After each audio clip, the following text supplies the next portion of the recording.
In this video, I will demonstrate how to use web application to consume REST API. We will create a web application to consume the regular REST API we created in previous video. We're going to use Angular 8 to create this application using some of the Angular material components to demonstrate the data we retrieved from REST API. Here's the REST API we called from a Postman. We'll basically demonstrate how to retrieve data from this REST API into the web application and demonstrate in the web page. This is a list of products.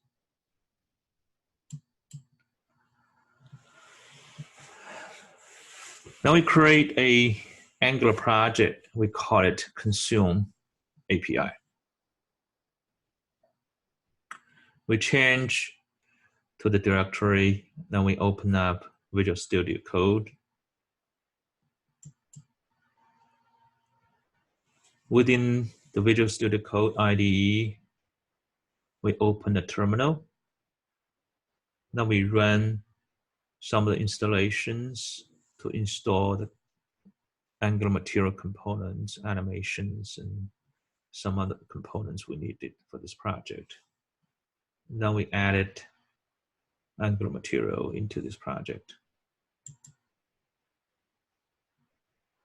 Before we move on to working on specific product components, we will basically structure Angular material components so that we can use Angular material properly.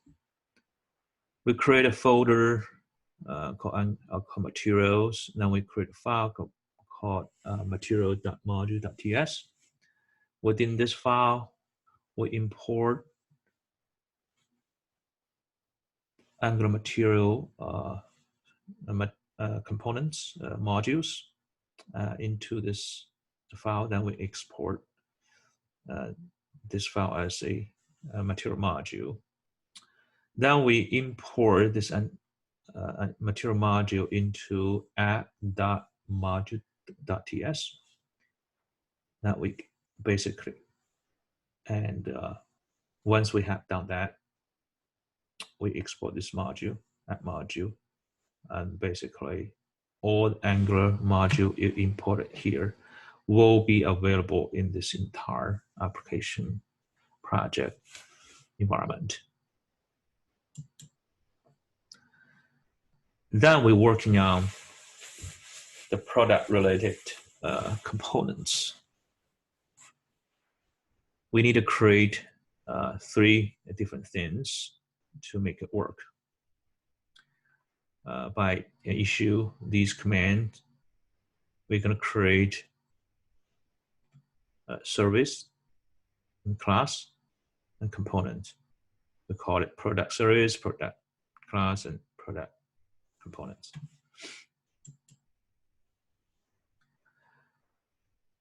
Product class, which is defined like this. If we're familiar with the last video, our product basically has 3 property: ID, content, and owner ID. We declare the same way as we had in the .NET Core code. And so it will take the information we retrieve from the REST API. Service. Service is a component basically we use to interface with the REST API. But before we do that, we need to define the API URL. We're familiar with the localhost, the support and /API, and define HTTP options.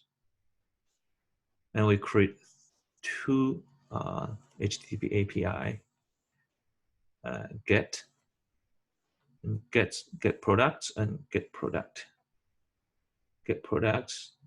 It's basically retrieve the data from the observables and populate into the product array.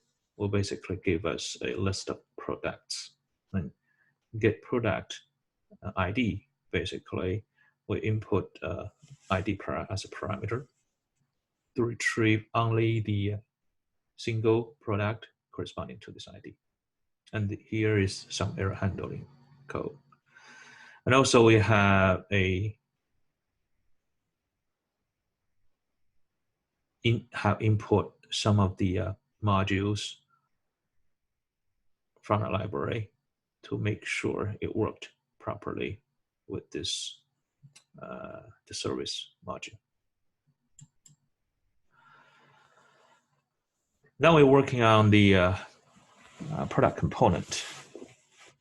This product component basically has 3 files. One is HTML file, one is a TS file, and the other one is CSS. HTML file is the interface, final interface for the website. TS is the code behind HTML, and CSS is decoration file to decorate HTML. TS file is TypeScript file, and which has all the dynamic functionalities which have been used by the HTML.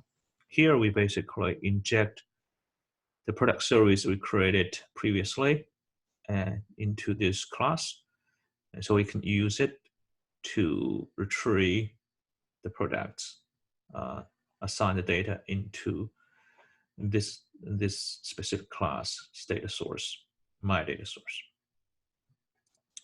We declare a data source. We initiate MatTableDataSource as this data source, and basically we retrieve data, assign the data into this data source. We add a pagination and a sorting onto this data source. If you notice, we have a apply filter and get record will be used from the GUI. Here's HTML file, which is the interface of the web. And if you notice that, we have a data source right here. We define a data source, my data source, which is already defined in the TypeScript file.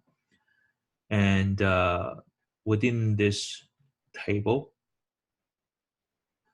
we basically loop through every rows to populate every rows. And we populate 3 columns: ID, content, and owner ID. And also notice that we have defined a click event, and which is associated with get record, which is defined in the TypeScripts as a function to bring back the ID of the record. And also we notice that we have applied filter, which is input field, which will eventually filter out anything we needed based on the information we input into our field. Okay, then we basically done with the product related coding.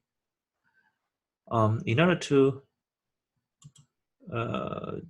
for us to make it work, of course, this is CSS file, which is define the presentation of the HTML, each components. This, in this case, is typically it's a column width and a hover color, background color. So we have a product already. How are we going to make it work? We have this component. Then we look at this initial HTML files for any website. We start with index.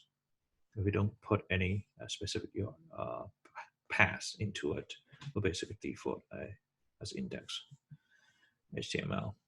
We go index HTML. If you look at it, there's a header portion and the body portion. Body basically pointing to app root. Now where is app root? Here's AppRoot.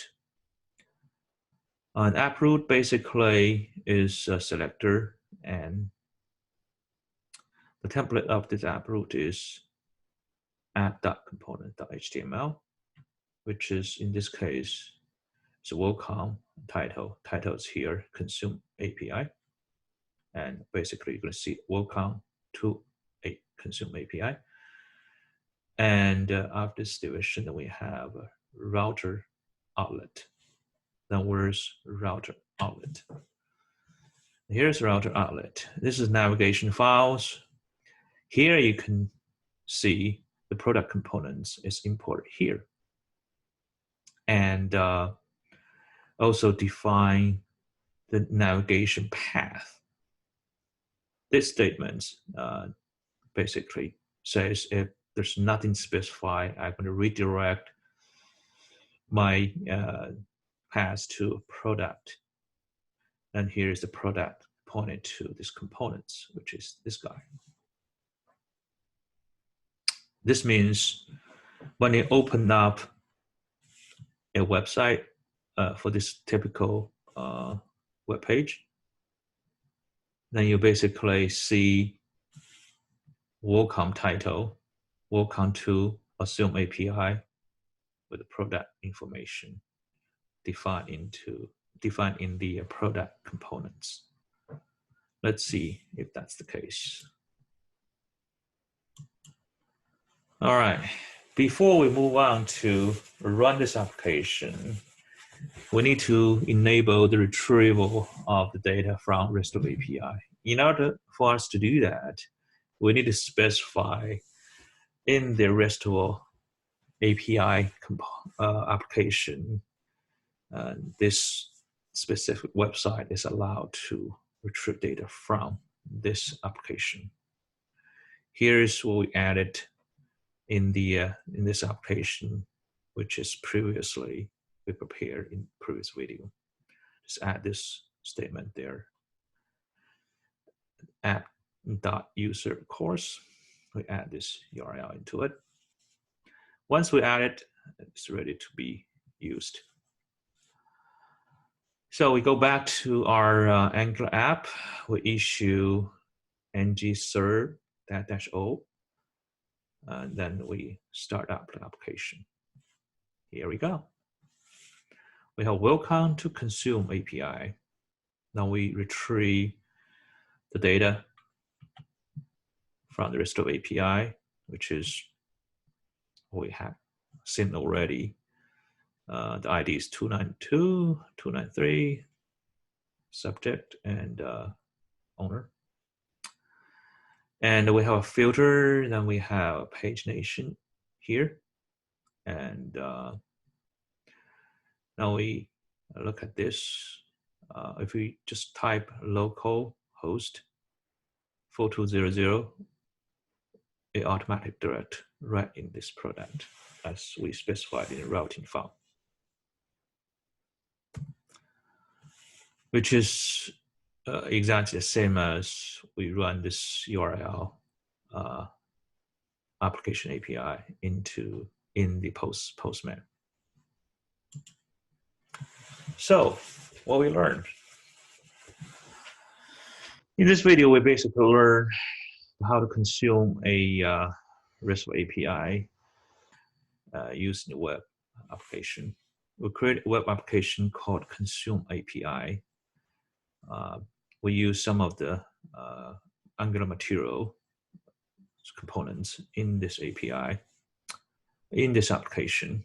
And before we use that, we basically added material components and make it ready for the application to use. Now we created the class service components. The class, we call it product class. We define the class and service. Within the service, basically, we create two functions to interface with the RESTful API and to make it ready for the other components to use. And the example is we define the components called product. We inject product service into the product components TypeScripts the class, and so we could use that to retrieve the product's information, which has been used by the front end HTML, the product HTML. And we used table with MatTable as paginations and sorting. And also we used MatCard to have a better presentation. That's it. Thanks for watching.